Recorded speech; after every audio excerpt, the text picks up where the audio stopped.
The passage of the bipartisan Infrastructure Investment and Jobs Act promises to deliver, among other things, $65 billion to help ensure that every American has access to reliable, high-speed internet. For state, county, and municipal officials, that will mean a rare opportunity to ensure broadband is deployed to the unconnected and ensure that the unconnected have access to the online services they need. But it will also mean getting the right help to ensure those investments are secure, reliable, and deliver on the promise of community engagement. I'm Wyatt Cash with Scoop News Group, and here to talk about that are Michael Brady, Senior Vice President, Government Affairs at Comcast Cable, and Terry Connell, Senior Vice President, Sales and Sales Operation at Comcast Business. Michael and Terry, thank you so much for joining us. Thanks, Wyatt. Yep, it's good. Very glad to be here. Michael, let's start with you. How can state and local government agencies take full advantage of federal funds slated for broadband infrastructure in local areas? Thanks, Wyatt. I think the most important thing they can do is stay focused on need. To close broadband gaps, the North Star guiding principle has to be, we need to make sure that the limited infrastructure dollars reach the unserved communities that truly need them. There are a lot of funds available to help meet these needs, but those funds are not limitless. For example, the Broadband Equity Access and Deployment Program, the BEAD program, is worth $42 billion for build-out.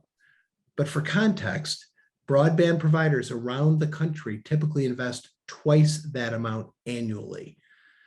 So for our company specifically, last 5 years, 50,000 new route miles were built. Over that same period, we spent nearly $20 billion to strengthen, evolve, and grow our network. In just last year, we spent $4.2 billion. So while the investment opportunity is large, these networks are expensive, and to make sure everyone is connected, the money needs to be prioritized to unserved areas, not wasted on subsidizing some kind of duplicative network. The critical first step, identify need. The important second step, design a program that's transparent, accountable, and open to all. That's going to get you the best outcome. Use competitive bidding, be open to everyone, and have a conscious design to ensure the ongoing viability of these networks that are constructed with public funds. You need a proven track record of success from the applicants, people that can hit deployment timelines, that can do regular system upgrades, that are able to manage new threats like cybersecurity, and that have a commitment to digital equity. The last item, these programs are all going to be subject to a lot of oversight. So the job doesn't end when the grants get awarded. State and localities need to make sure they are monitoring the project's progress. They're publishing annual status reports, and they're holding the winners accountable to hit their due dates. Those are the important things, Wyatt. And why would you say it's important for state and local agencies to consult with broadband providers to help in their planning? We have the scale and experience to keep the promises that we make. Comcast, for example, is the largest provider of gig speeds in the country. We provide service and we make that service available to 59 million homes and businesses. We have thousands of technicians, engineers, cybersecurity professionals, customer care agents, and frontline team members. They live and work in neighborhoods all over the country. The broadband we and other private sector ISPs provide kept us going during the pandemic. Despite unprecedented levels of traffic practically overnight, our networks held strong and gave Americans the opportunity to learn, to work, to obtain medical care, and to interact with loved ones during the COVID crisis. But we recognize that network wasn't available to everyone. There are availability and adoption challenges. Our record demonstrates we can meet those challenges. Just two examples. Last week, Comcast was awarded $33 million by the state of Delaware to bring high-speed broadband to 7,300 homes that don't have it. And when it comes to meeting the adoption gap, Comcast has been the national leader for more than 10 years. Over those 10 years, we've connected 10 million low-income customers at a price of $10 a month to quality broadband. Terry, let me bring you in here at this point. What would be your answer to the question of why should state and local agencies consider diversifying their portfolio of broadband providers? That's a great question, Wyatt. And, to me, it's all about finding the right partners, right? Going it alone and putting all your eggs in one basket is always a high risk. But when you find the right partners, things can happen that will enable that partner to help in a lot of different ways. Just as a quick example, last September in 2021, we announced a 2-year, $26 million investment to expand high-performance broadband network in Greater Philadelphia and Southern New Jersey. This investment extends the network to previously underserved businesses. To Mike's points, how do you get to underserved businesses that are requiring the high-capacity networks? And we can provide speeds up to 100 gig per second. So we're trying to find those right areas, and we do that in partnership. In addition to that, when you think about diversity and redundancy, it's really critical for the agency's applications to stay up and running, right? It's frustrating to their constituents if the network's not running at capacity. And that's where scale and execution come in with that partner. And at Comcast Business, we can work really collaboratively with the agencies, the state and local government, as well as their other partner, right? If they want to do business with us and let's say another provider, we can work in collaboration and cooperation with that provider. And taking it up a level, what's changed in the broader broadband marketplace, if you will, and what's new at Comcast, for example, that state and local leaders should be aware of? So the biggest change that's gone out there that they should be aware of is the security risk, right? There's a lot of bad actors out there that are focused on how do I get information about people in general. And they're out there trying to penetrate these networks. Comcast Business has a plethora of security products that we can offer to help agencies protect their data. And there's other companies out there that provide secondary and third and tertiary levels of protection. So the biggest change in this space has all been about security. How do we protect the networks? Another area is how do we get to our constituents, right? We all went through a real difficult year with COVID in 2020, huge challenges out there in the marketplace. So one of the other most critical areas that Mike mentioned was how do you target your investment, right? And in Comcast, we did lift zones throughout the country. So thousands of locations where we're using public, safe space for folks to go and access the internet. Perfect example, over 18 locations in Broward, Miami-Dade County alone.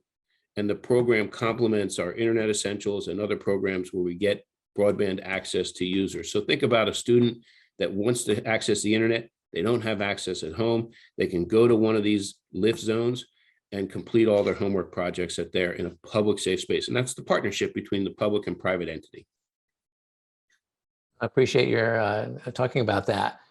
Michael, back to you. Can you talk about maybe some use cases where Comcast's expertise and local footprints are really helping municipal and county governments deliver public services more effectively? Wyatt, great question. We've been spending a lot of time talking about how do we make sure that services are deployed in a way that can help communities, whether that's through business services or just in general.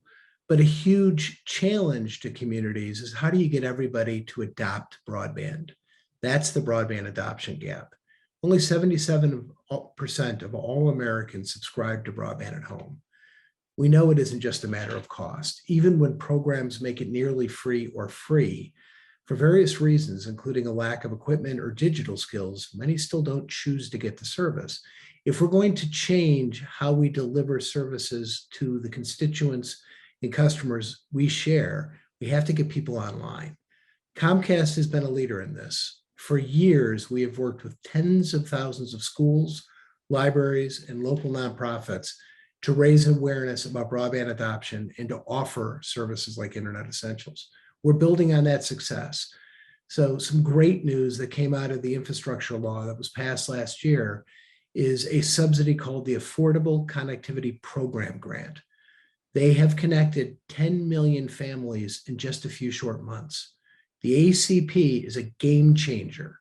and Comcast is proud to be an approved provider. We're offering a new service called Internet Essentials Plus. It's a new tier for Comcast's Hallmark Digital Equity Program. It's available to anyone who lives in a Comcast area that qualifies.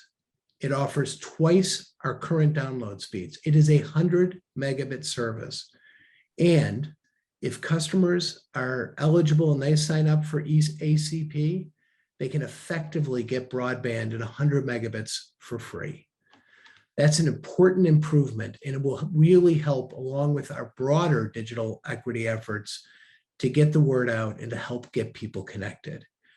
Comcast has been committed to helping the communities meet their needs through a couple examples I wanted to share. One, two of them came out of COVID. One involves the city of Chicago. It was called Chicago Connected. When COVID got started, Chicago Connected was set up to help unconnected students establish themselves for remote learning. Philadelphia Connected did the same thing. And we've gotten some great numbers out of Philadelphia. It can show what a difference a community can make. They moved from a 70% home broadband connection rate to 84%. And for K-12 students, households, they went from 76% to 91% of families that are connected. These are huge changes and huge drivers for improvement for social services as you've brought these families online. Terry, any additional examples that you'd like to share? Sure. When you think about it, this money is available for the public sector to invest. And in Comcast Business, we're already investing a lot of money in network expansion that Mike mentioned. We refer to things called hyperbuilds throughout the cities and greater metro areas that we're investing in to make our network more accessible and affordable. In addition to all those tech investments, we're really proud to provide local businesses with unique opportunities. So for example, in 2021, we created Comcast Rise. It's a program which provides complimentary service and grants to local businesses, predominantly people of color, and we've already awarded 700 throughout the country. We've always had a really healthy ability to help municipalities with E-rate, with school districts and things like that, help the local municipality, help the state, help the local government to be able to deliver on the services that they provide to their end users and their customers. And we are really proud to be part of that.